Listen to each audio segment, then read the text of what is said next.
7:13 this morning, a terrifying scenario playing out in New York this week. A man with known mental health issues opens fire inside a high-rise, killing 4.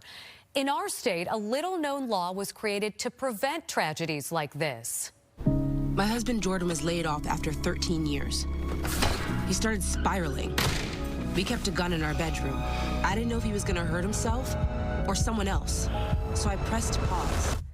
There's a new public ad campaign focused on our state's red flag law, and Samir Vora, the director of the Illinois Department of Public Health, joins us now to explain this. So this amounts basically to a temporary firearm restraining order, but how does it work? So, great question, and thanks so much for having me.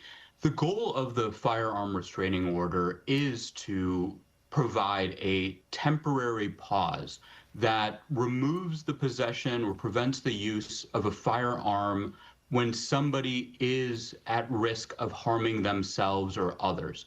The way it works is that it's a civil procedure that a family or household member can use to provide evidence in front of a judge that says somebody is at that risk. And if the judge grants that order, it's just the temporary removal of those firearms to prevent a moment of crisis into turning into a tragedy. I have so many questions about this, Samir. First up, how can someone file a report like this?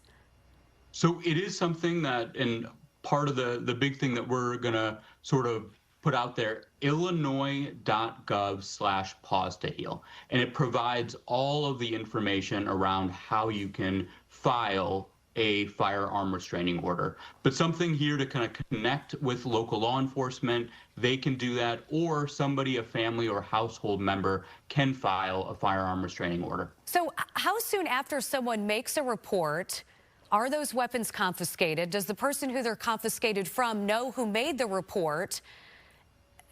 Explain that for us. So it is something that often it protected through these kinds of processes, right? It's really meant to provide a way to protect that person in crisis. And part of this is that, of course, it moves quickly through our processes. Of course, there is nuance depending on that situation, but the best way to really connect with illinois.gov/pause to heal to get more information, and your local law enforcement is a guide. And this has been a great partnership between the Illinois Department of Public Health and the Illinois State Police, and we really want to get the message out here in partnership with Brady and the Ad Council so people get more information about this really important tool that the state of Illinois has to prevent crises and prevent tragedies. And how are the weapons confiscated, Samir?